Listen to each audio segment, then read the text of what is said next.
I try not to judge because like I think judgment is the last thing they need, Exactly. but rather an open ear and an open heart. Because if you're not willing to put yourself in their shoes, then at least see where they stand. Exactly. And come from an open and loving place.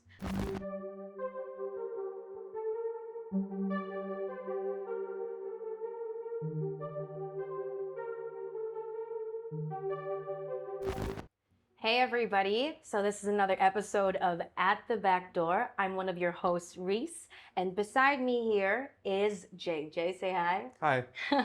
So, today we are going to be talking about the social norms of men here in Philippine society. But first, Jay, can you tell us a little bit more about yourself? Hi, I'm Jay. I'm a teacher, a freelance performing artist, and voice artist. I see. Well, let me start and ask, what are the social norms that you are aware of men here in society right now? Well, especially because like I've lived in the Philippines my whole life. Like you'd see all these action movies with like I would like from a young age. My mom's older brother, my ninong, he loved FBJ movies. Okay.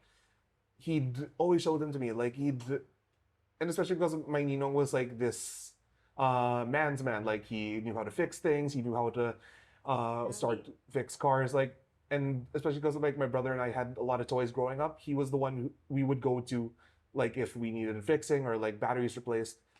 That was sort of my idea of what a man should be. Which is kind of work, and then when I have to rest, I'm just gonna sit down and have a drink. Is that what you mean? Generally, yeah, actually. Okay, I see. So, how do you think that's impacted you as what you think you should be like? Or are you not so attached to what a man should be like? I mean, in a lot of ways, I'm not, but that's mostly because of what I read, mostly because of what I was exposed to as a kid, what I was exposed to growing up in, like what I went through in high school. There are some aspects I feel I would be placed into what should be a typical man, but like in other ways, I don't think I'd fit into what society dictates what man's man should be. What do you think of that? Of how do you think there's like an overarching kind of really powerful expectation set onto who you should be, and do you think that's like affected you a lot growing up? I mean, in a lot of ways, I was secure. I was secure with who I was and who I'm continuing to be.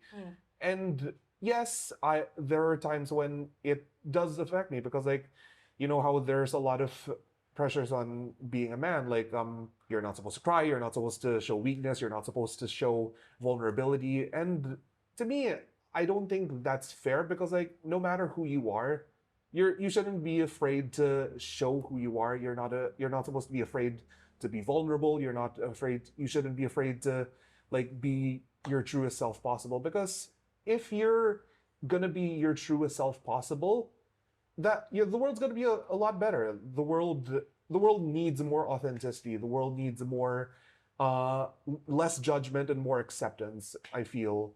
I see. And do you think you being kind of your own person and straying away from those expectations, do you feel like some sort of feedback from, for example, your relative, your Nino, and telling you how you should act or behave, for example? I mean, unfortunately, he passed away when I was a kid, but yeah, thank you. And he, like, I loved him to pieces. I loved how he would always make time for me or my brother. Uh, to me, I think being a man should be something that you should define on your own terms. I mean, like, yes, there are always going to be judgments. There's always going to be people who are willing to attack first, ask questions later. But at the same time, I think what being a man is about is being kind, being nurturing, but at the same time, knowing when to, like, show strength, knowing when to be someone's strength, especially when they don't have that, they don't have enough to give around, or like when they feel like they're at their most vulnerable or their most weak. So you mentioned that you do have a younger brother. Do you think he feels the same way, or have you seen something else come out of this whole expectation thing, not just with your brother or, for example, with your other peers? I know like he likes to keep to himself. That's why like I try not to talk about him as much as possible. But like I have nothing but positive things to say about my brother. My brother's kind. He's appreciative. He's very friend centered. Like the people he cares the closest. Like he always makes sure that they know it. Mm. I always want to make him know that so that he doesn't feel like he's alone or Like he like has to keep all of it. exactly. But how about, for example, growing up in school or in social circles, have you seen kind of men act differently or catering towards this expectation of who they're supposed to be? I mean, I went to an all boys school, so Mm, it I do have a certain sense of that. yeah. Like in high school, there were guys who would jump the gun or like they'd automatically assume if a guy acted feminine, they'd automatically assume he was gay or something else. Mm, And I don't know, maybe because of mob mentality, some people are also drawn to that and they're drawn to that assumption as well. do you mean like peer pressure? In a way, yeah, actually, yes. That's a better term. Yes, Hmm. Oh, I see. So it does hold like some sort of power, like in different communities at varying strengths, you know? yeah. Like even like I've also noticed it like not just at the all boys school where I went to, but other schools I went to. Okay. Like high school wasn't ideal for me, but you know it did end up teaching me a lot. It did help me. It did help form me into the person I am today. So I see. And I see you've grown a lot from that, would you think? yeah, personally, I'd like to think yes. So,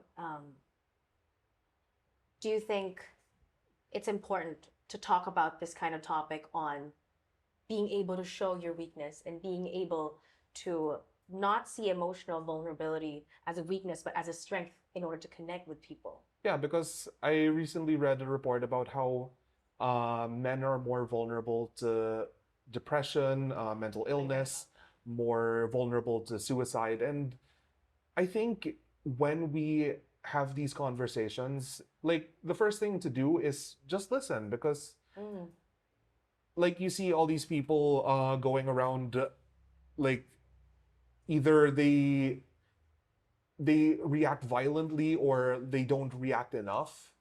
It's either one it's either one or the other, and to me both are scary because mm, like if you don't talk enough then I'm afraid for what you're going to do to yourself. But if you let that pressure build up hmm. to the point where you lash out at not just your friends, your family, even people you don't know, then you're affecting more than just yourself. Definitely. I feel having this pressure to keep it all in, I think does something to somebody's brain. And I feel that in turn can result to poor emotional regulation. Have you been able to kind of experience this? Like, how was it for you growing up and dealing with your emotions as like a kid or a teen growing up, knowing that you're supposed to keep it all in and not really show anything? I mean, fortunately, my mom and dad, like, if I needed to talk to them about something, they would at least like try to understand. They'd at least Right try there. and help me in whatever way they could. But like, there were also times when I feel I needed more help. Like, that's why a few months back, like I started going to therapy. I started like it was a way to help alleviate whatever issues I've had in the past or whatever I feel I need to do personally to move myself forward and to help myself become a better version of myself to not just my family but my friends as well. Okay, I see. So it's being able to foster a healthy emotional support system, not only for yourself, but also the peers around you. Yes. So are you the type of friend who kind of says, hey, dude, if you ever need somebody, I'm here? Yeah, definitely. I think a little goes a long way. Yeah, I mean like if you're not going to start then like try and make the best of it. Try and make the first move, because at the end of the day, all we want is someone to tell us everything is going to be okay. Like, at the end of the day, what we all want is just that level of assuredness, that level of security, that level of uh being able to like feel comfortable with in our own skin. How do you think you've been able to kind of do that with yourself and practice that? I mean, fostering healthy relationships, trying not to push people away. I mean, like, I used to be that type of person. I used to be that type of person that like just shut people out. But like, Hmm. I think it was more of when I was in college where I started opening up to people more, trying to like foster better relationships with myself and those around me. I think it's gone a long way. That's great to hear. I've gone from point A to point D probably, but D. like I think I can go further. I think I can do better, and I think it's important to just keep going. Exactly. I fully agree with you. I'm very into this whole mental health and self-improvement kind of a thing as well. Do you um, see people around you struggling with this still? I mean, in the end, it's always a constant struggle. I think there's never like a pure cure that you're already okay and that's it. I feel constant work needs Yeah. to be done. But have you seen um, a lot of men close to you still having difficulty opening up about their emotions? I mean, yes, on in some ways I still see people who are insecure. I still see men who often resort to like uh this tough guy act, but Mm-hmm. at the end of the day, like I I just try and make sure that like if they have problems, like I try not to judge, because like I think judgment is the last thing they need, but Exactly. rather an open ear and an open heart, because if you're not willing to put yourself in their shoes, then at least see where they stand. Exactly. And come from an open and loving place. I mean, in the end, we don't know what every single person around us is going through. You know, I gotta ask though. So you mentioned this whole tough guy acting. Can you explain what that means? I personally don't agree with like what they post on social media, or what they say, or what they think. Like they often resort to either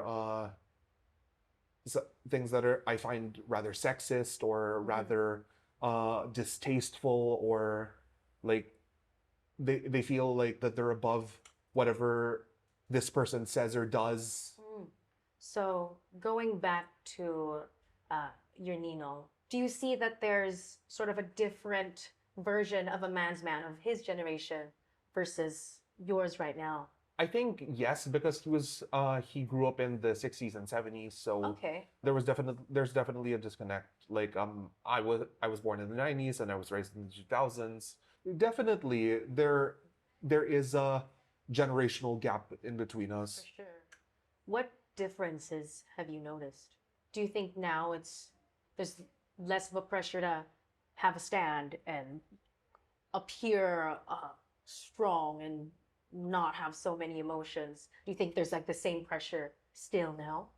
In a lot of ways, yes, but like to me, what I try to do is like I try to like have conversations on my level, because like if if if I'm able to have open and honest conversations with my friends, then like it's not because they're obliged to, but because I try to make them feel that they're safe, that they're That's able great. to talk about it on a healthy level. I see. So now, do you think the youth of today, or for example, the children, the teens, do you think they're in a much better spot to grow out from these societal and dated pressures? I do feel yes, because like with social media, like a lot of people are able to openly and honestly say like how they feel. A lot of people are able to they're able to post about like this topic or that topic, but in a lot of ways there's a lot of noise. There's a lot because Okay. like What do you with mean? social media, there's a lot of discontent, a lot of disagreements, a lot of arguments, a lot of things that say like, oh, you shouldn't act like this, you shouldn't act like that. Where have the good old days gone? Like if you want that so bad, then like yeah, Just do it. that's your choice. But like don't hold everyone else back. Like I feel like if you're not harming anyone, if you're not trying to tell people how to think, Hmm. then by all means do it. Yeah. I guess I don't understand also why there's kind of protection. There's this protection over what a man should be.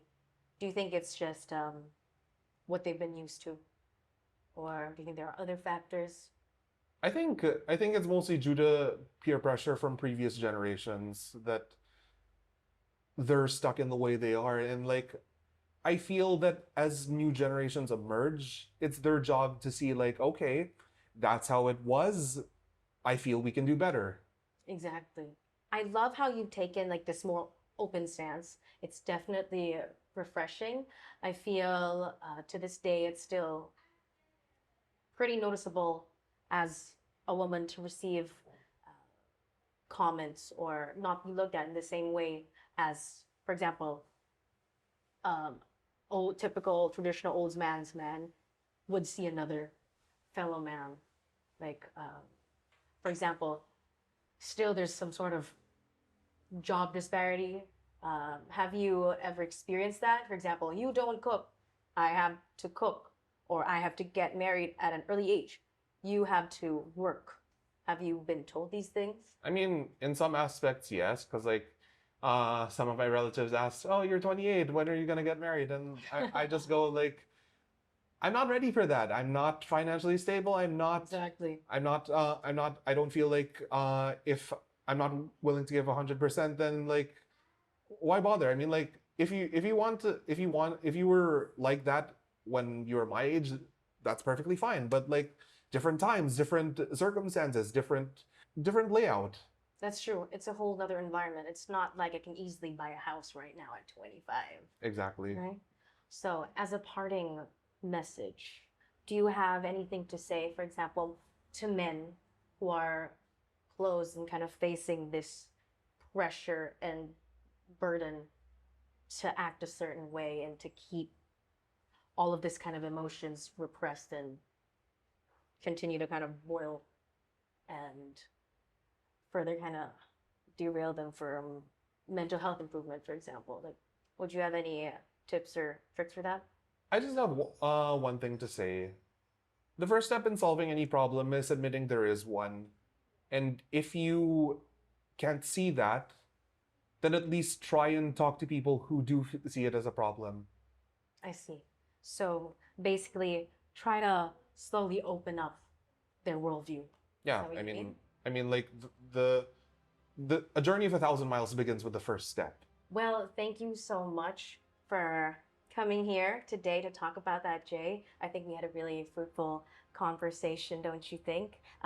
If you guys have anything to say or like this, you can like down below.